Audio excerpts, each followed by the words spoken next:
Hello everyone, it's Cape Girl here today to do a video with my leopard gecko, Augie. Everyone, let's begin the video. So yes, the reason why I felt like I should talk about this is because I am 17 and I have really owned animals all my life, but I didn't really start like truly getting into them until about the 7th grade. Whenever I really started, researching them and learning more and watching YouTube videos and convincing my parents to let me get, 10 animals right now. I have 5 guinea pigs, 2 rabbits, 2 leopard geckos, and a hamster. And of course, around the house we have cats, dog, brother has a snake, and a betta fish. So we're a huge animal-oriented family. So I feel like, there are some things we should talk about with that. So in today's video, I'm gonna be talking about whether or not it's possible, parents' permission, time management, the cost of owning animals, and the future of owning animals. Let's get started with if it is possible. Yes, it is definitely possible for children and teenagers to be the sole caretaker of an animal. But it simply depends on, this is mainly towards like parents in case somehow a parent is watching this, but it all specifically depends on your child, and I feel like you should know your child and how responsible they are. For teenagers, if you have owned animals in the past and that has not gone too well and you found yourself getting bored, maybe rethink it, maybe sit on it for a couple weeks and see if you're still interested, because I know of some people who, for example, I know of a girl who will get like a betta fish because she wants a betta fish, and then the betta fish, she'll get bored of the betta fish and stop feeding it and it starves to death. So, there's that. That's something you really just, if you haven't done well with animals in the past and you've gotten bored. I know some people will mature with age, but some people just aren't fit for owning animals. So, just make sure, just think about it, because, these are lives in your hands, but it is possible for a teenager to be the sole caretaker of your pets. For example, my dad does not do anything for my animals except for buy some supplies, which I will talk about. He doesn't clean up my animals. If I'm away, he'll come in and check on them and oftentimes give them more food than they're supposed to have. So I try to tell him not to, but at the end of the day, I'm the expert of my animals and I'm the one that takes care of them. Care-wise, so like daily chores, cleaning, feeding, that kind of stuff. So yeah, let's talk about parent permission.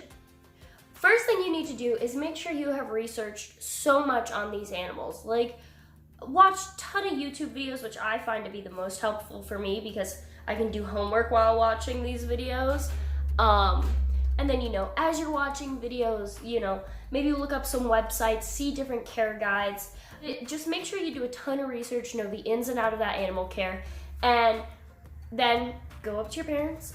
And, well, beforehand, I would recommend saving up your money to pay for their enclosure yourself. I personally pay for all of my animals' enclosures, setups, toys, the first couple feedings, like foliage for the leopard geckos. I bought all that with my own money. Heat mats, I buy all that with my own money. Oftentimes whenever I get birthday money, I will then invest in new things for the animals. I'll buy all their supplies.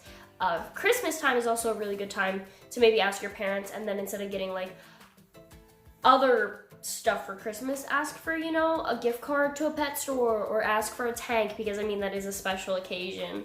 So that makes sense. But otherwise, have your own money for the enclosure, because then it shows you are in this and you are willing to spend your money on it. Because if you come up to your parents and you're just like, hey, can I get a guinea pig? And they're like, sure. And then you're like, okay, we need to spend $300 of your money to get the guinea pig. Your parents might not be as willing to do it. Some parents might, but not all. So, just show that you're responsible and you can take care of these animals. And then, ask your parents. I would recommend just being nice about it, understanding if they say no. And then, maybe once they say no, be like, well, but what? But then say your pros, but don't get heated, don't get angry. Just show that you have matured and you're mature enough for an animal. So yeah, parents, that's kind of, that, and that works for me almost every time. I personally hate asking my dad like face to face, like, hey, can I get another guinea pig? It makes me super nervous. So I'll oftentimes write him an email essay about why he should let me get this animal, and I will, you know, list all like the reasons why, and then I'll just explain their care and how, you know, like through an email. So if anyone else wants to do that, that's what I do. It works. But then again, like, my dad knows I'm a responsible pet owner, so yeah, but I oftentimes send emails. Moving on, you also need to think about the costs. So like, who will be paying for those monthly expenses? Well, you have a vet fund saved up, which is both very important things to think about. Think about how much that animal is going to cost monthly. And if it's going to cost a ton of money monthly, you're going to have to possibly get a job to help counteract that money. You know, that's one thing you really need to think about. Some parents, like mine, are willing to pay for like the monthly food and bedding. My dad is. And overall, I have 10 animals, and I think my animals, my personal pets, cost less than $100 a month, monthly. Vet bills, I pay for most of my vet bills. If like something happens where like one of my animals gets sick, I will sometimes have money, but when I don't, my dad will pay for it, and then I'll work the money back. So don't expect your parents to pay for everything. You know, possibly ask them, do you feel comfortable with paying, you know, for like leopard geckos, paying for crickets, you know, which are so cheap, so I don't see why it would be a problem, but, you know, but like guinea pigs, would you be willing to buy, you know, bulk hay, which I think is a smarter way. Like, think about getting larger quantities of items so they last longer, because one, if you can't drive, that's also very important. For me, for a while, it was like stressful, you know, because I couldn't drive, you know, I'd run out of food, and then I'd have to put it on the list for the groceries and wait for my dad to get it. So you really need to think about buying things in bulk. My dad buys 50-pound boxes of hay, and that lasts us maybe 2 months, but it's cheaper than the smaller amount, which goes faster and costs more. So maybe look for cheaper alternatives for food. There are lots of good food out there that are cheaper. So yeah, just make sure it meets the requirements. You know, just find ways that you can save money with that. And then vet bills, I recommend just saving up some.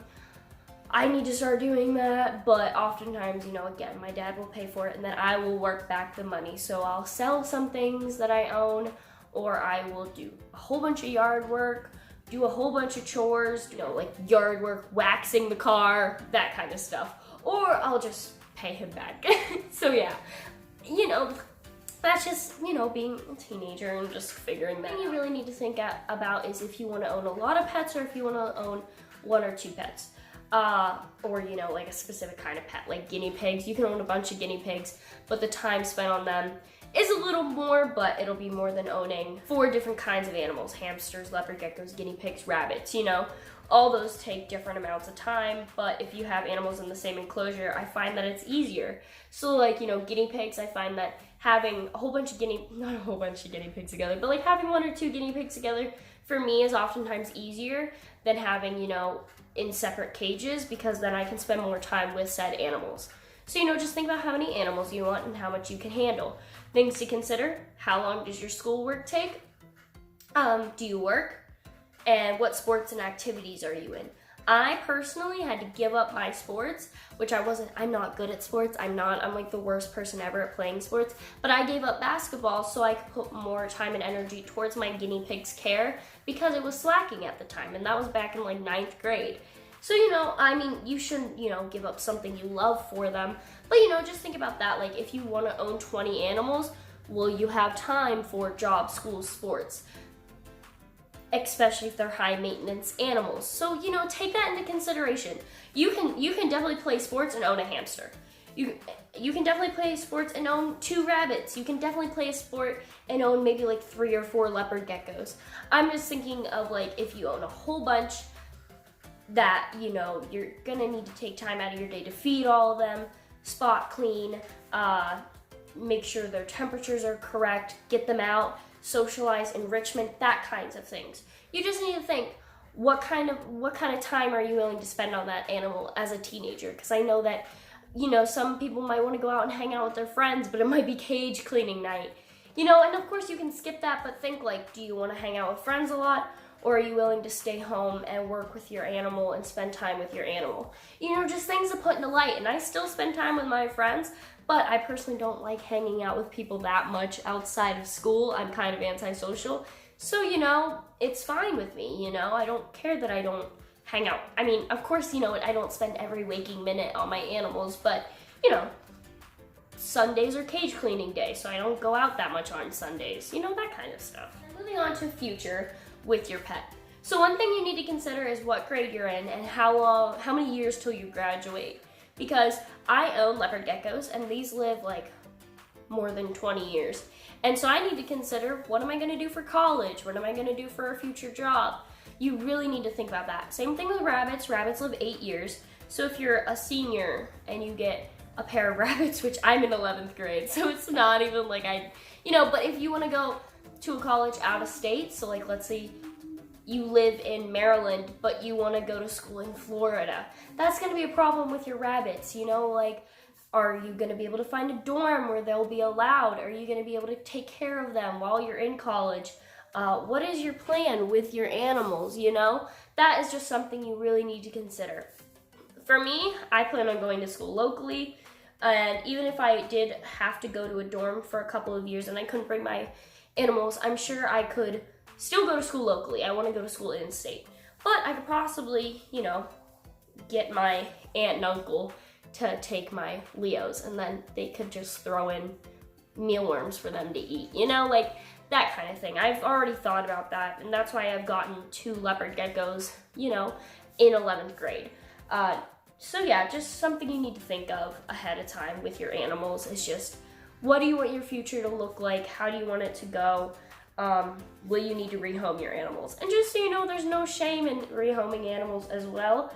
But if ahead of time you know your plan, you know that you won't be able to keep that animal for the amount of time needed, then don't get it. But if you get it and then plans change, it's okay to have to rehome. I mean, everyone makes it sound like it's some horrible thing, like you have to give up your whole entire future for an animal, but I just feel like we need to recognize that things happen in life and your future matters compared to a little leopard gecko. As long as you make sure they go to a good home, it's not the end of the world. I mean, it might suck and it might be sad, but you know, just keep that in mind. Altogether, it's very possible for a teenager to own a lot of animals, but again, you just need to make sure you're ready for it and whether or not you can handle it personally.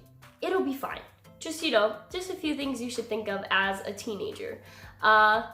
You also just, you know, take your time when getting animals. I notice that sometimes I rush into it like I need to get this animal now. No, sit back, take a breath, really think it over. You know, if you're still thinking about getting that animal a week later and you can't stop thinking about getting that animal, get that animal. So yeah, I just thought, you know, this video was needed, and I feel like you don't see too many teenagers talking about owning animals in high school. So yeah, that's what I just decided to do today. So yeah, guys, hope you guys enjoyed this video. If you did, like and subscribe. If you didn't, then goodbye.